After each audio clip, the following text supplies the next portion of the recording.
USB 5 volt கனெக்டில் வை, கனெக்டரில் 5 volt எடுத்துகிட்டு போ. 5 volt வை. 5 volt வருதா? லைட்டாக ரைட்டு 5 வோல்ட் ஆன் பண்ணிக்க. மல்டிமீட்டரில் லைட் ஆன் பண்ணு. 5 வோல்ட் வருது.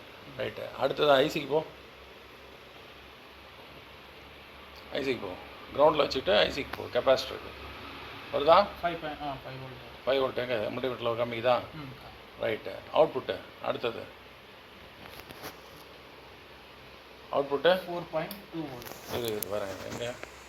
எங்கே வருது 4.2? மல்டிமீட்டர் வருதா? Multimeter okay okay okay 4.2 volt. சரி, கனெக்டரில் வருதா பாரு. கனெக்டர் பேட்டரி கனெக்டர் லாஸ்ட் பின்னு பேட்டரி கனெக்டர். பேட்டரியோட கனெக்டர்ப்பா 3 பின் இருக்குல்ல. பேட்டரியோட கனெக்டர் வருதா? வருது சார். இது ஒரே நிமிஷம். 4.21 வோல்ட். அப்போ சார்ஜிங் ஐசியோட பர்பஸ் என்ன?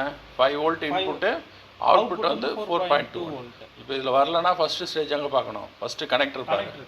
நான் 80% மேலே கனெக்டர் தான். கனெக்டர்னா பேட்டரி கனெக்டரில் வை. அந்த இது இந்த கனெக்டரில் சார்ஜிங் கனெக்டரில் வை.